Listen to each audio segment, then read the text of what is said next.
Hello and welcome to the next episode of the Qualified Tutor podcast. I'm delighted today to be joined by Georgina Green, founder of the Green Tutors agency and of the Tackling Tutoring Online Facebook network, of which I'm a part and of which there is a whole load of resources being released, especially at this time to the 100 or 200 strong network of tutors. Welcome, Georgina, today. Thank you so much for joining us. Thank you very much.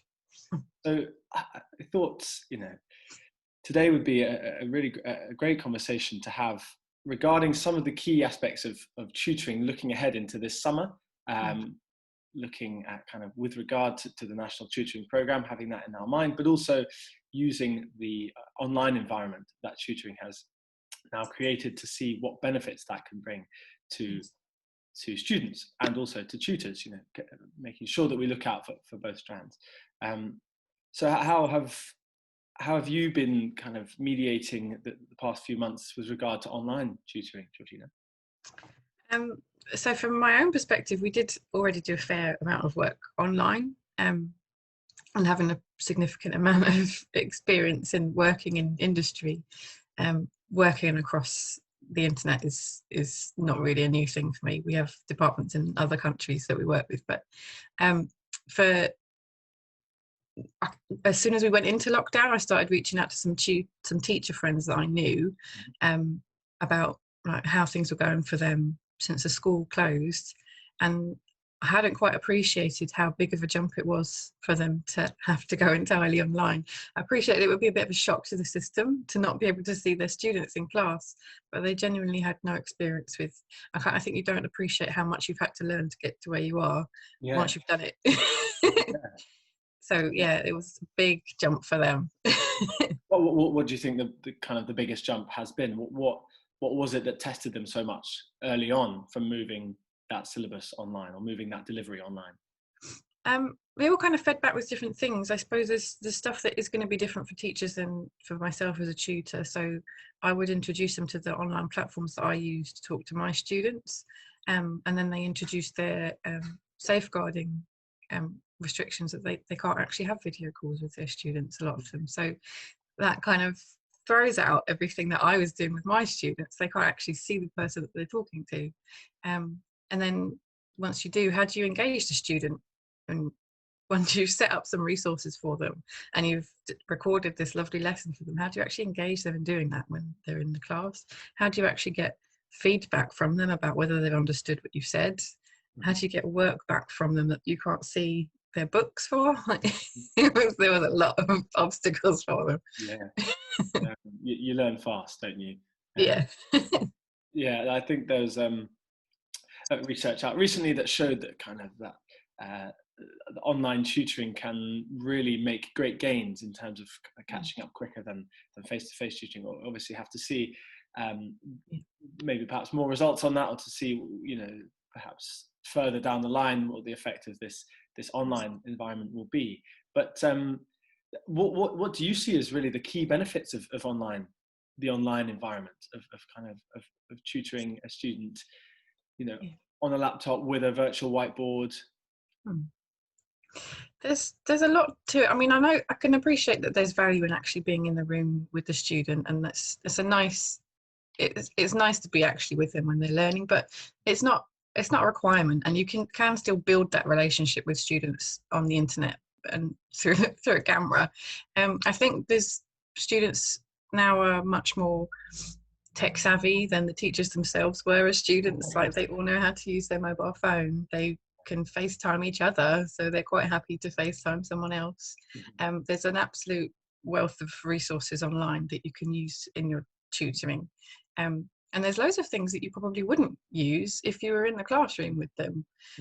So you can have, it can end up being a lot less teacher time. You can give the students resources to work with, let them consume that, and then come back to assess how they've understood it and then work with them on it. So you can end up helping a lot more students in a lot less time that way. Yeah, and that's going to be key, really, isn't it, for programs like the National Tutoring Programme or other programs that are launched kind of subsequently. But is that going to be able to reach as many students as possible with as effective tutoring as possible. And I think that ability to not only reach a large class size and not have all those kind of classroom management issues that you might have in a classroom where, you know, there's students kind of disrupting each other at the back or whatever, but also being able to reach students in, you know, across the country or even across the world, really. You know, that's how quick it is, isn't it? And of course, there are important issues there about you know, having an internet connection and having a computer, but you know, you do feel that is being slowly sort of covered and being managed.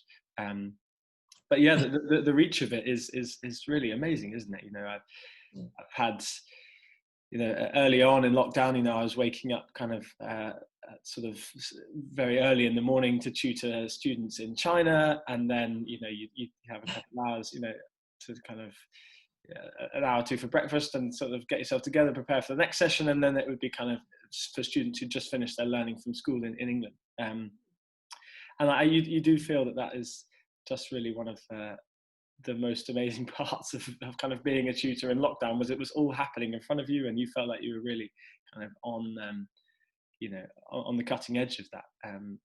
But moving into a topic that you do know a lot about, Georgina, what, in terms of, you know, a lot of parents and a lot of students and converse, you know, sort of off the back of that, a lot of tutors are really going to be preparing themselves this summer for how and the approach that they need to take to exams, these upcoming exams that have either been delayed or that are being taken in August.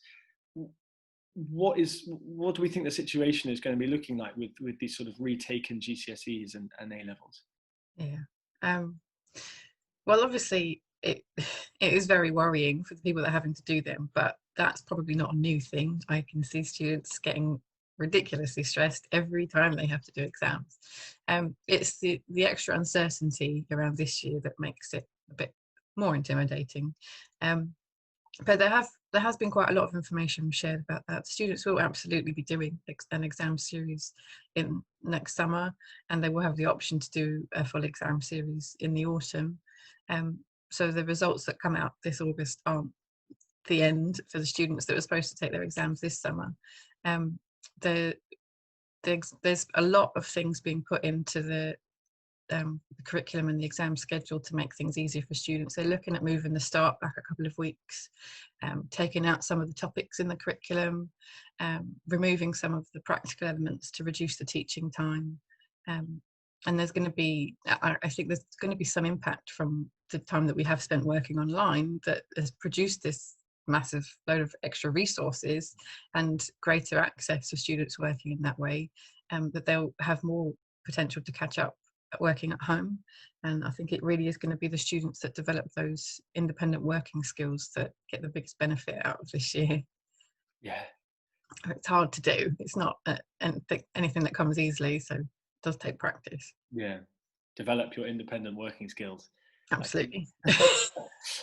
Particularly easy piece of advice to follow. So, but you know, and working with a tutor can really improve that independent study, can't it? Because they can give you tips for how to go off and do it by yourself, and obviously the time that a student spends working by themselves or working with their parents, that is going to be a far more effective time than that hour, let's say, they get with the tutor, because that, you know, it's limited and there's far more hours in a day than just kind of that hour in a week, for example. But I think that's a really positive objective for students looking into this summer, isn't it? Is, you know, those who will benefit the most, those who will do best from these retaken exams, because schools are not in, and because this summer is going to be such a hard-working summer compared to any other summer for everyone, by the way, you know, not just for students, but talking to kind of teachers who've gone, you know, that wonderful summer I always get gone, you know, tutors who go, there's a bit of break, you can sort of recalibrate over summer, gone. But you know, that's fine. We're now also used to working this busily, but it's not a problem. But yeah, for students to know that those who are able to work by themselves will capitalize the most, you know, that's a really positive objective. But I just wanted, just before maybe we move on to what people can be doing, you know, tutors and students can be doing this summer, I just wanted to pick up on something that you mentioned there, which I thought was really important. So if it is decided that certain modules will be removed from GCSEs and A-levels so that, that learning that was missed isn't such an issue. How can tutors keep up to date with those changes? If it is decided that modules are removed, how can tutors adapt quickly to that kind of learning, or that difference in delivery? Yeah.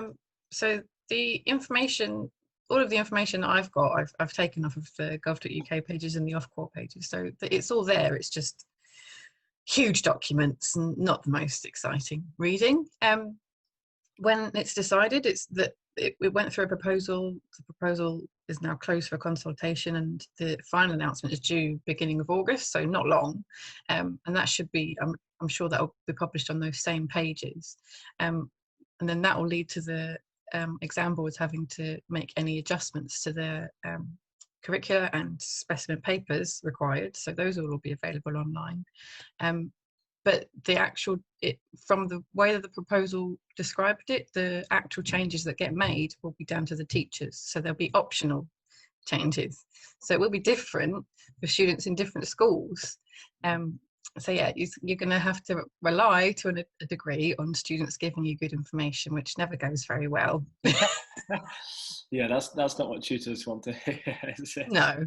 I'm hoping, so a lot of the time schools will publish information that's quite helpful about exam boards on their websites, and I'm very much hoping that will be the case for these changes as well, because students don't remember what they've done. Yeah.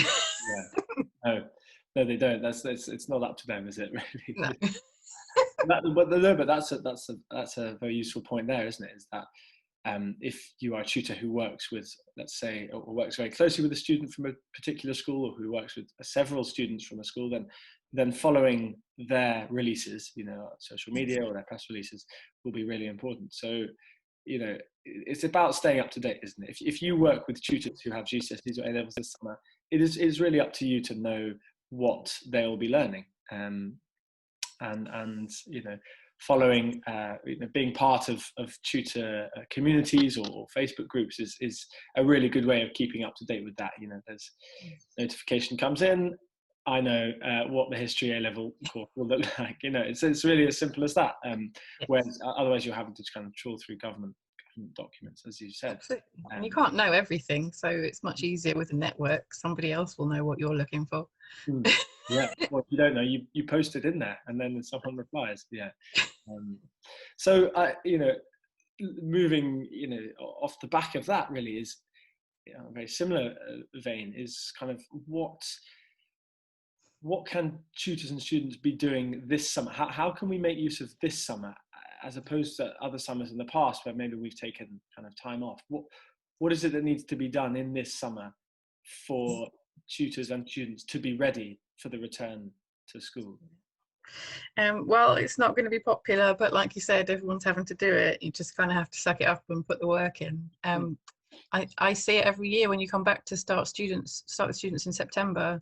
They can't even hold their pen properly anymore. They certainly can't write a full page, because they've not used any of that through the whole summer holidays, and that's 6 weeks, and it's now going to be months. So they really need to make sure that they're at the bare minimum, they should certainly be trying to read more regularly, because that helps to keep the brain active, and improving your reading skills makes a massive difference to your learning. They should certainly be trying to make sure that they've caught up with the contents of the curriculum for the exams that they'll be studying. I shared a whole bunch of that in my Facebook group, like how you can find your curriculum and how you can actually start using it effectively. But yeah, they are going to have to develop their independent learning skills. So because it takes practice to make good notes, to revise effectively, and to actually develop the focus that you need, the earlier you start, the more effective it will be. Yeah, and that's really been compounded by the fact that we've had all this learning time at home already. Yes, yeah. I think a lot of students have already used that as their summer holiday, so too late.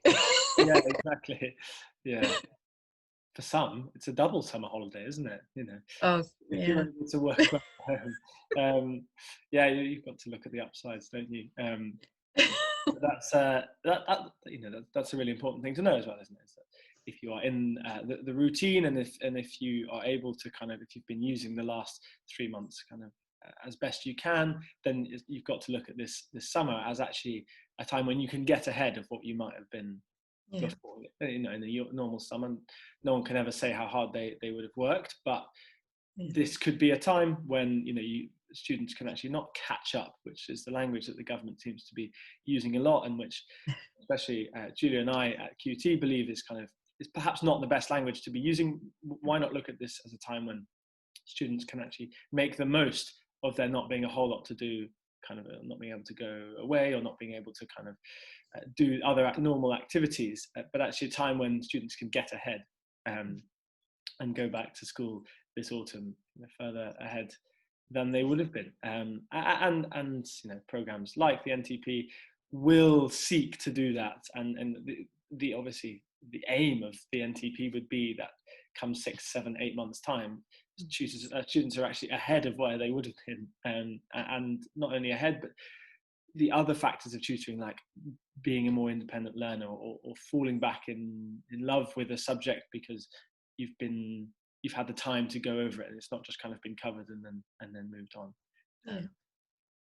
But yeah, I would say, in terms, for those tutors of ours who are listening, Georgina, you're very well placed to kind of comment on tips, you know, being the founder of an agency, but also running such a kind of a sort of a vibrant Facebook community. What do you think your top 3 tips are for tutors at this sort of in this time? Yeah.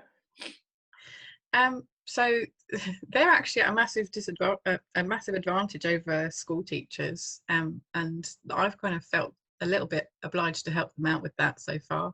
At the moment, I think school teachers probably breathing a massive sigh of relief that this is the last week of the school term, and things might ease off a little bit for them.